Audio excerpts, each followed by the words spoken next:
Gente, hoje é dia 16. Vocês podem não acreditar, mas daqui 10 dias volta às aulas. E ontem, eu ainda conversando com meu filho, eu disse assim, rapaz, bora dormir cedo, tem que ser uns 15 dias antes para se ligar. Ô, mamãe, eu tô de férias, mamãe, eu tô de férias. Pois é, tá de férias.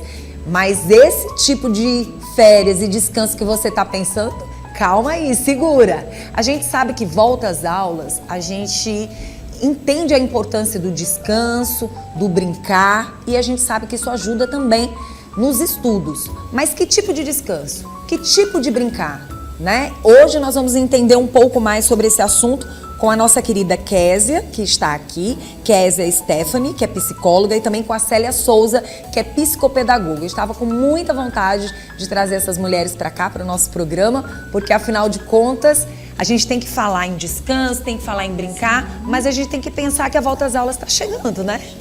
E a nossa criançada já fica assim, oh, minhas férias estão acabando. Mas dá para descansar, dá para brincar e estudar também, né? Sejam bem-vindas, tudo bem? Obrigada. Prazer recebê-la aqui, a Késia também. Obrigada. São duas grandes profissionais que vão, nesse exato momento, nos ajudar e falar sobre a importância do descanso, também de brincar e principalmente ligado aos estudos. Por que as nossas crianças, já vou logo perguntando para a psicóloga, por que as nossas crianças, quando elas estão de férias, elas ficam extremamente felizes, mas quando elas imaginam a volta às aulas, elas se preocupam tanto. Não vou mais brincar, não vou mais descansar, só vou estudar. Por que será, hein, Késia? Pois é, no momento das férias é aquela liberdade geral, né? Que pode brincar a qualquer momento, passa da hora costumeira de dormir, e isso vai ficando muito tranquilo, um mundo sem regras. E a gente sabe que limite, regra é algo que muitas vezes traz algumas perdas. E é natural, quando a gente se sente em desvantagem, a gente sente aquela frustração, né? Então a criança, que o mundo dela é brincar, ela vai sentir isso, né? Esse momento de, tem que voltar para um mundo de regras, um mundo de responsabilidades, isso vai gerar um impacto, sim, no estado emocional dela naquele momento. Será que durante muito tempo nós pais, que tivemos pais mais rígidos, né?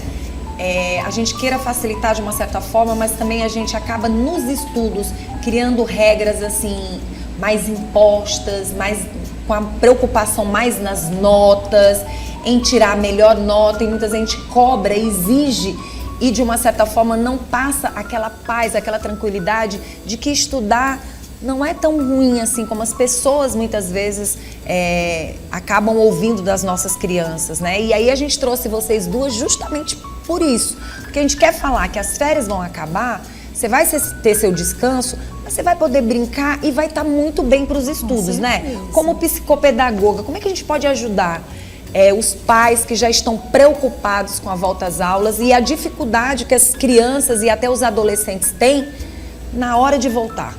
Isso, a gente tem que ver que é um processo, tudo é aos poucos que vai acontecendo, não é bruscamente, porque a criança está naquele mundo natural. Sim. Brincar, se divertir, e não tem hora para dormir, nem hora para acordar, né? Então, de repente vem uma rotina bem rígida, né? Hora de acordar, hora de dormir, hora de fazer as tarefas, então tem que ser aos poucos, não tirar bruscamente, aos poucos, gradativamente fazendo aquele... Não é isso, Késia, para que a criança não sinta tanto impacto, porque é muito forte mesmo para a criança. Foram quase 2 meses de férias, né? Verdade. Brincadeira, bem à vontade que eles ficaram, né? Vocês fazem um trabalho muito sério e que tem ajudado muitas crianças. A gente tem observado que esse trabalho que vocês têm feito tem ajudado muitas crianças e tem ajudado os pais também. Hoje vocês fazem um trabalho diferenciado que ajuda os pais, mas principalmente as nossas crianças, né? Os nossos próprios adolescentes. Me fala dessa importância do descanso, que descanso seria esse? De brincar e ao mesmo tempo as duas palavras somarem para trazerem qualidade para o estudo. Pronto, o descanso que a gente associa seria mesmo na questão do realizar a atividade, parar um pouco nas tarefas diárias da escola, porque esse puxar, vamos começar a tarefa de 2 horas até certo, e não ter aquele tempo do descanso, a criança não vai produzir muito, não vai consolidar aquele conteúdo que ela aprendeu, vai ficar estafado. maçarada, como a gente diz. Vai achar muito chato. cansativo, Vai achar muito chato o estudo. Então ela precisa dar uma pausa pequena, ou dependendo dos estudos, se for muita coisa para estudar, ela tem que dar um tempinho para que aquela mente dela possa estar sendo proveitoso. O estudo é bom sim, com certeza, mas precisa ter aquele tempo certo para que não fique nada cansativo, né? Importante, porque quando a gente lembra do estudo e ao mesmo tempo que ela já passa ali horas e horas dentro de sala de aula. Isso. Quem estuda de manhã passa horas dentro de sala de aula. Quem estuda à tarde, dormiu de manhã, já tem que se preocupar com as tarefas. Qual o momento que vai brincar? Qual o momento que vai descansar? Porque na mente de uma mãe e de um pai, o descanso é na hora de dormir, não é. E aí vocês fazem esse trabalho diferenciado, onde a criança sente a responsabilidade, mas ao mesmo tempo ela sabe que ela vai ter um momentozinho ali para ela curtir um pouquinho, para ela descansar um pouco. Como é que a mente reage nessa hora? Exatamente isso que você está colocando é muito importante, porque nós temos hoje estudos avançados na área da neurociência, neuropsicologia, que nos mostram como é importante o que a criança está aprendendo ter significado para ela. Isso influencia, inclusive, na neuroplasticidade cerebral, neuronal, né? Que os nossos neurônios, eles se adaptam, né? Eles sofrem modificações, os neurônios não, mas a estrutura do sistema nervoso, ela se modifica para se adaptar a novas experiências. Então, entrar em contato com conteúdo escolar, algo novo, quanto mais aquele conteúdo for associado a algo lúdico também, isso vai facilitar a adaptação da criança àquele ambiente escolar e o engajamento dela no processo de aprendizagem. Por isso que a gente diz que esse processo de aprendizagem ele não precisa ser frio, né? Aquela coisa muito engessada, né? Para que a criança consiga construir uma ponte entre o mundo dela, lúdico, e a brincadeira e o estudo. Muito bom. Eu acho que vocês têm trazido também algo bem diferenciado e que seria interessante ser implantado nas escolas. Porque assim, a gente percebe que as crianças, elas, lá no ensino mesmo infantil, elas ainda brincam muito. Mas quando elas vão partindo para a parte da alfabetização, para a primeira série, segunda, terceira série, elas vão percebendo que vai mudando algo. E fica só basicamente a responsabilidade de estudar, né? E datas comemorativas é que a criança muitas vezes vai ali para as brincadeiras. Isso. E a gente sente essa falta dentro das escolas. Como é que vocês enxergam, por exemplo, nesse ano de 2026, uma dica ou opinião até para as escolas que aí estão, para de uma certa forma incentivar essas crianças a sentirem mais prazer no estudo? Eu vejo que esse trabalho que vocês fazem é muito interessante. Inclusive a gente tem imagens onde se mostra como uma criança pode muitas vezes se divertir dentro da própria escola e estudar. Vocês têm feito esse trabalho, né? E isso é a questão da vivência mesmo, né? Trazer a criança para o mundo dela, trazer o conteúdo, a disciplina sendo com uma leveza, para que a criança se sinta bem, fazer ilhas no pátio, nas áreas da escola, tirar um pouco de sala de aula, aquela coisa fechada, e trazer para que momentos elas possam estar vivenciando com brinquedos não estruturados, que isso é muito importante para a criança brincar, aprender e passar a experiência no convívio, porque a gente sabe que a brincadeira traz essa questão da afetividade, a coletividade, o respeito, né? E a questão do limite também. E a própria socialização, Sim, né? As sem crianças, deixar. elas de uma certa forma, quando elas saem da escola, muitas deixam até as amizades, né? Porque não tem aquele Exatamente. convívio. Eu sou de uma época que a gente tinha as nossas brincadeiras que eu estou vendo aqui, e que não eram só na hora do intervalo. Tinham momentos que a gente ia realmente participar de aulas fora da sala de aula, ou até mesmo dentro da sala de aula, e que eram divertidas, né? E que a gente tem na memória da gente. Pronto, com certeza. Isso é muito legal. Isso. E fica aí a importância também de se levar esses tipos de situações, desse descanso e dessas brincadeiras para dentro da escola. Porque nas aulas de reforço, ou até mesmo dentro de casa, alguns pais também não fazem esse momento, né? Infelizmente, a questão do tempo, né? Sim. Reduz muito aquele momento com a criança, de brincar, de deixar a criança à vontade, sendo que introduzindo um conhecimento, Dá para fazer isso, principalmente na questão da disciplina de matemática. Usar muitos jogos, muito cotidiano da criança para que ela aprenda com prazer. Tenha o prazer de aprender através da brincadeira, sim, dá para fazer. Será que muitas escolas estão exigindo demais o estudo e, de uma certa forma, esses jovens estão muito pressionados? Porque, assim, a gente sabe que a quantidade de jovens que sofrem psicologicamente, pressão psicológica mesmo, ansiedade, tensão, muitas vezes o não prazer, até mesmo de querer aprender no fundamental, é gigantesco. Exato. E isso acontece muito quando há aquele olhar apenas para a nota e vira às vezes até uma competição. O meu filho conseguiu, né? Sim. E aí mistura a ansiedade da família, a ansiedade da criança e da própria escola por resultados, em termos de notas e não em termos de qualidade do aprendizado, que é o mais importante, deveria ser priorizado, né? Como é que pode ser, de uma certa forma, esses pais podem ser ajudados, e essas crianças também, com esse descanso, esse brincar que vai ajudar nos estudos? Como é que eles podem fazer no dia a dia, por exemplo? Algumas dicas que pudessem ser passadas para que os pais, já que as escolas muitas vezes não fazem esses momentos, como é que vocês costumam, de uma certa forma, ajudar esses pais?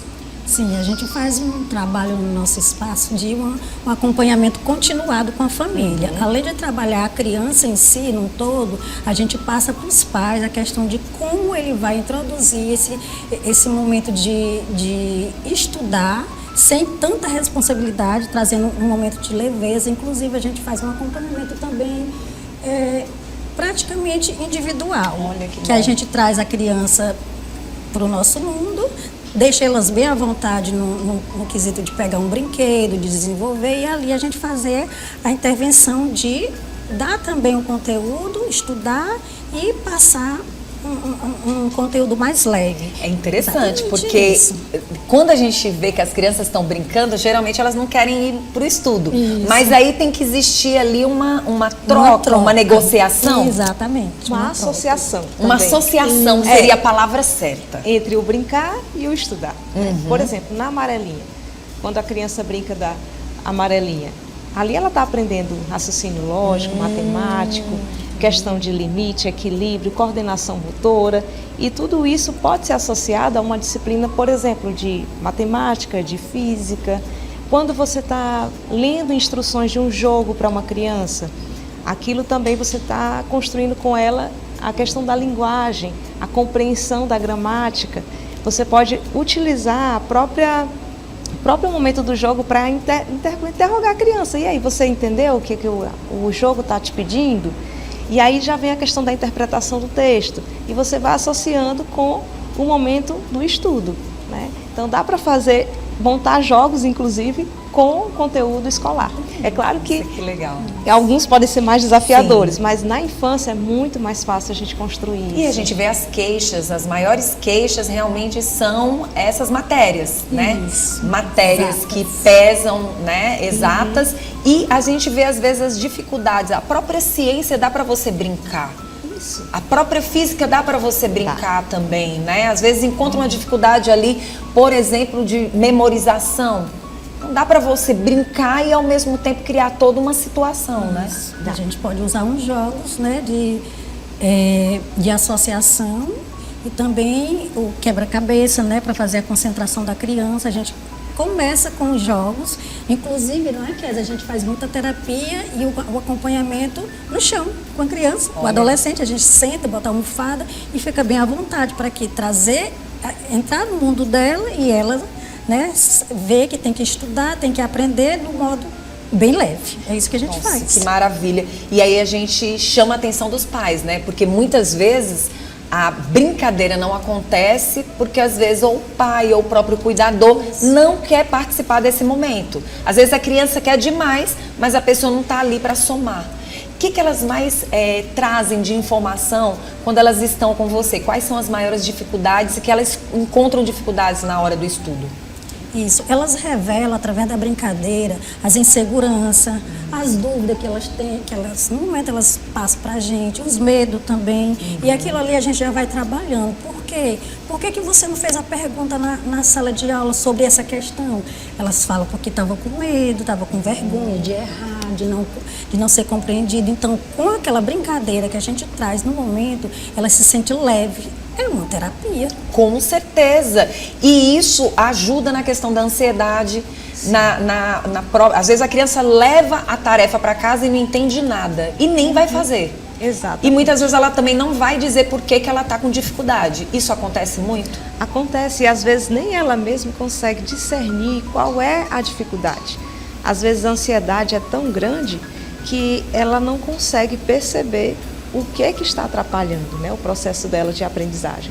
E aí a importância da gente acolher, escutar, que vem todo esse processo. Não é apenas o brincar, né, mas você também acolher, escutar a criança, estar com ela, ao nível dela, para poder ela se sentir livre de também colocar os seus dilemas, seus medos, para a gente poder ir trabalhando. É bom porque vai chegar na faculdade, vai chegar no campo de trabalho com uma mentalidade totalmente diferenciada. Exato. E passou por todos os momentos, né? Exatamente.